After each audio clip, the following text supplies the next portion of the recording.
Now today we are going to see about the dip, dipnoi in pieces. Okay, so first of all we have to see the syllabus that which part we are going to cover in this topic. So there is the topic given in our syllabus, that is fish, lobio and scolodion, and the distribution, general organization and affinities of dipnoi, accessory respiratory organs in fishes. And I had analyzed the previous year questions, and the questions that are framed from these topics, I just find that there are 3 to 4 types of questions that formed from this topic. That the first was, that is, describe the respiratory systems and mechanism of respiration as sclodion and comparison with bony fishes. Okay, this was the question in the year 2012, and this was silent features and affinities of dipnoi. And here you do not have to listen at this topic, this thing I had marked these things where I had covered. And the third topic, that is the accessory respiratory organs in fishes. And the now last topic was that the draw and neat and well diagram of male and female urogenital systems of sclodion. And there are short notes coming in the examination, that short notes about the spiral valve in sclodion and urogenital system in sclodion and the blood vascular system in the same sclodion. Okay, so these were the questions in the previous years. So according to the previous year questions, we will prepare the notes for our examination. Okay, so we are going to see about the dipnoi in fishes, that is general characters and affinities. So first of all we have to see the introduction about this topic, that is what is dipnoi and what we know as the dipnoans. Okay, so the dipnoans belonging to the order Dipnoi of the subclass Scropetriaca of the Astraceus are generally called the lungfishes. तो Dipnoi होते हैं जो कि order Dipnoi से belong करते हैं और सब क्लास स्क्रोटोफाइटिस में जाते हैं, एस्ट्रेचाइसिस में, उसको हम लोग लंगफिशेस जनरली कहा जाता है. ठीक है, तो नेम है डिप्नोई, वो ग्रीक वर्ड से मिला हुआ है. डी मतलब होता है डाई और पोनी मतलब होता है ब्रीथिंग, यानी ये दो तरह से ब्रीथिंग करते हैं. इसको हम लोग डबल ब्रीथर भी कहा जाता है. As they respire through gills as well as lungs, ये गिल्स से भी और लंग्स से भी दोनों से श्वसन प्रक्रिया में अपना रेस्पिरेटरी सिस्टम में भाग लेते हैं, तो इनका डाइप्नोई कहा जाता है. ठीक है, सो पहले इनका डिस्ट्रीब्यूशन देखते हैं. Fossil dipnoids appeared in the mid Devonian probably as the offset of the crossopterygian stem. जो फॉसिल डिप्नोन्स होते थे वो अपेयर्ड कब हुए थे? मिड डेवोनियन पीरियड में, जो कि प्रोबेबली माना जाता है कि ऑफसेट है क्रेस्टोजैपरियन सिस्टम से ये इवॉल्व हुए हैं. ठीक है, they flourished moderately in the Permian and Triassic and later become rare. और ये फ्लरिस्ट होकर मॉडरेटली से पेरियन पीरियड से लेकर के ट्रासिक पीरियड में गए और फिर लेटर ये रेयर मतलब कि बहुत नग्न हो गए, बहुत कम पाए जाते हैं अब. ठीक है, The earlier recovered fossils of lungfish is Dipterosaurus of mid-Devonian. जो earliest fossils जो lungfish का निकाला गया है, पता चला है, उससे Dipterosaurus और mid-Devonian period का ये fossils पाया जाता है. From the genus Dipnoans evolution and led directly to the Triassic form of Cerodotus having a wide distribution over Earth. और ये जीनस, इसी जीनस से जो डेवोनियन पीरियड में पाया गया उनका फॉसिल्स पाया गया लंगफिश का, उसी जीनस से डिप्नोन्स इवोल्यूशन हुआ है उनका और डायरेक्टली लेट कर गए हैं ट्रासिक फॉर्म में, जो कि कोरोडोटस, और जिसमें कि वाइड डिस्ट्रीब्यूशन ओवर अर्थ में बहुत अर्थ के बहुत सारे विभिन्न जगह पे ये पाए जाने लगे हैं. ठीक है, Dipnons have remained conservative and changed very little since that time. Dipnons थे remained conservative के फॉर्म में इनको रखा जाता था और बहुत कम ही इनमें चेंज हुआ है उस समय से लेकर के अभी तक में. ठीक है, There are only 3 living genera of lungfishes. यहाँ पर बस अभी 3 लिविंग जेनरा होते हैं लंगफिशेस का, 1 in each of the 3 continents of the southern hemisphere, और तीनों साउदर्न हेमिस्फीयर के कंटिनेंट में पाए जाते हैं. ठीक है, जैसे ज्योग्राफी अर्थ का पढ़ेंगे तो उसमें होता है ना साउदर्न हेमिस्फीयर और नॉर्दर्न हेमिस्फीयर, इक्वेटर होता है, इधर नॉर्दर्न हेमिस्फीयर, इधर साउदर्न हेमिस्फीयर, जिस तीनों साउदर्न हेमिस्फीयर के कंटिनेंट में ये पाए जाते हैं. ठीक है, and now the first is that is Neoceratodus, that is Epiceratodus इसको कहा जाता है. ठीक है, ये सिंगल स्पीसीज है and forsteri found in Burnett and Mary rivers in Queensland जो ऑस्ट्रेलिया में ये पाए जाते हैं. ये डायरेक्ट डिसेंडेंट होते हैं एंशियंट लंगफिशेस का, मतलब कि बहुत पहले का ये लंगफिशेस हैं, एंशियंट में पाए जाते थे पहले. Attains length of 1 metre 1.5 metre and weight of 45 kg. इनका लेंथ होता है 1.5 मीटर और इनका वेट यानी कि वजन कितना होता है 45 kg का. और एग्जांपल है ऑस्ट्रेलियन लंगफिशेस, इनका एग्जांपल है. ठीक है, and now next is that is Protopterus. ये क्या होते हैं इनके बारे में जानते हैं. 4 or so species in certain lakes and rivers of tropical Africa.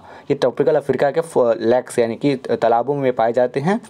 Reverse में जैसे कि Senegal, white Nile and the Zambezi and weight of about 40 kg. इनका वेट कितना होता है 40 kg का होता है. एग्जांपल देखते हैं अफ्रीकन लंगफिशेस. ठीक है, एंड लेपिडोसाइरन, इनके बारे में जानते हैं हम लोग। सिंगल स्पीसीज होता है लेपिडो पैराडॉक्सा, जो कि रिवर में पाए जाते हैं अमेजन का, और it's distribution tributaries of tropical southern America. जो रिवर अमेजन है उनका साउदर्न रिवर का ट्रिब्यूटरीज होता है, आप ज्योग्राफी में पढ़िएगा ट्रिब्यूटरीज क्या क्या होता है, उनके बारे में जानिएगा। तो उनका अमेजन रिवर के जो भी ट्रिब्यूटरीज होता है उनमें पाए जाते हैं, और ट्रॉपिकल साउदर्न अमेरिका में पाए जाते हैं। इनका एग्जाम्पल है अमेरिकन लंग फिशेस, ठीक है। Now the next is that is the habit and habitat, that we need to study about the habit and habitat, in which habitat they belongs to, and what is the habit of these animals, okay। So इनके बारे में जानते हैं। Lung fishes are large, ये बड़े होते हैं। बाइजर fishes inhabiting semi permanent fresh water and swamps in the Africa, South America and Australia. और मेनली ये कहाँ पाए जाते हैं, स्वैम्प्स होते हैं अफ्रीका में और साउथ अमेरिका में और ऑस्ट्रेलिया में ज़्यादातर ये पाए जाते हैं। They probably survive because they live in habitats where as an actinopetromyzin are successfully complete। वो probably survive करते हैं वहाँ पे, क्योंकि वहाँ पे जो रहते हैं वो habitats है जहाँ पर कि वो no actinopetrozian, इनमें कोई भी एक्ट्रोपेट्रोजियन कैन सक्सेसफुली कम्प्लीट, इनमें कोई भी कम्प्लीट नहीं कर पाता है, ठीक है। वो सिंगल रहते हैं और आसानी से जीवन अपना बिता पाते हैं, ठीक है।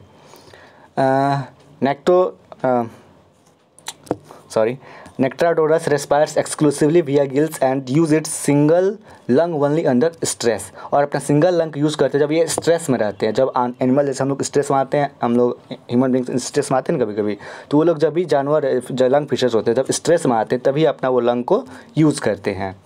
Lepidosiren and Protopetrus have weakly developed gills and will draw it prevent from the reaching the surface to use their paired lungs। लेपिडोडर्न होते हैं, प्रोटोपेट्रस होते हैं, उनमें वीकली डेवलप्ड गिल्स यानी कि बहुत कमज़ोर टाइप का गिल्स होता है, और इनमें ड्रॉ एफ प्रिवेंटेड, और प्रिवेंट होता है कब, जी रीचिंग सरफेस पे जाते हैं अपना, तो ये पेयर्ड लंग से सांस लेने लगते हैं। जब वाटर के सरफेस पे जाएंगे तो पेयर्ड लंग से लेंगे, जब वाटर के अंदर रहेंगे इन वाटर रहेंगे तो ये अपना गिल्स से सांस लेते हैं, ठीक है। Besides swimming in water, by undulating body movements, they also crawl on the bottom using their paired fins like legs। और besides swimming करते हैं जब वाटर में, तो कंडक्टिंग बॉडी होता है मूवमेंट का, वो ऑल्सो क्रॉवल होता है जो कि बॉटम होता है उनका, पेयर्ड फिन्स या लेग को यूज़ करते हैं, ठीक है। During aestivation their air bladder is constantly use as lung. जब एस्टिवेशन करते हैं तो इनका एयर ब्लैडर होता है वो लंग के जैसा कार्य करता है, ठीक है। Parental care is even more pronounced in male Lepidosiren। whole pelvic fins develop vascular tufts during breeding season। parental care होता है more pronounced होता है Lepidosiren में, क्योंकि इनका whole pelvic fins होता है डेवलप हो जाता है vascular tufts में जब ये breeding season आता है इनमें, तो ठीक है। Now next is that is external feather, which what are the external feather of these animals, that is lung fishes are slender fish like or eel like creatures. Lung fishes होते हैं जो slender fish like होते हैं या फिर ईल like creatures होते हैं। 1 to 2 metre in length और 1 से 2 मीटर इनका लेंथ होता है। Paired pectoral oral pelvic fins, paired pectoral oral pelvic fins होते हैं। ऑफन डिजाइनेटेड एज लिम्स, उनको लिम्स जैसे डिजाइनेट होते हैं। Are narrow lobe like filamentous with a central axis of flesh and bone. और सेंट्रल एक्सिस होता है flash मतलब मांस होता है और बोन इनमें प्रेजेंट होते हैं। Sorry here we are, that is dorsal anal and caudal fins are fused into a continuous symmetrical diaphragmal tail supported by the partially calcified fin rays। तो dorsal और anal caudal fins होते हैं वो काउस्ड करते fuse हो जाते हैं into में कंटिन्यूस सिमेट्रिकल डायफ्रेशियल टेल में, और सपोर्टेड किसके द्वारा सपोर्टेड होते हैं, कैल्सिफाइड फिन रेज होते हैं उनके द्वारा ये सपोर्ट किए जाते हैं। स्नोट और डिप्रेस होते हैं और स्पाइरकल्स एब्सेंट होते हैं। आइज स्मॉल होता है, आइज आँख होता है बहुत छोटा होता है। Skin is covered by an exoskeleton thin bony overlapping cycloid scales. जो स्किन होता है वो कवर्ड होता है किसके द्वारा, एक्सोस्केलेटन द्वारा, जो कि थिन बॉनी और ओवरलैपिंग साइक्लोइड स्केल्स से वो बना हुआ होता है, ठीक है। ना क्लासिफिकेशन देखते हैं हम इनका। ऑर्डर डायपोनिस डिवाइडेड इनटू 2 सब ऑर्डर्स, इनको 2 सब ऑर्डर डिवाइड किया जाता है। That is first sub order that is the Monopneumona and sub order 2 is the Dipneumona, ठीक है। इनके बारे में आगे पढ़ेंगे हम लोग, ठीक है। सो इनका एफिनिटीज देखते हैं, क्या क्या सिमिलरिटीज शो करते हैं, what similarities does it show with the other phylums और other with the other animals, okay. So with special features of their own the Dipnoi combined characteristic in which they resembles different groups of fishes as well as amphibia. जो इनका special feathers होता है इनका अपने आप का, जो कि डायपोनिक को कंबाइन करते हैं कैरेक्टरिस्टिक, जो कि ये रिसेंबल करते हैं डिफरेंट ग्रुप्स ऑफ फिशेस, यानी मछली के जो भी प्रकार होते हैं, और एम्फीबिया जो कि एम्फीबिया एनिमल होते हैं जो कि प्लांट में वाटर में भी पाए जाते हैं, एक्वेटिक भी होते हैं और टेरेस्ट्रियल एनिमल दोनों होते हैं, उनको एम्फीबिया कहा जाता है। तो इनका रिसेंबलेंस दोनों से होता है, मछली से भी और एम्फीबिया से भी, ठीक है।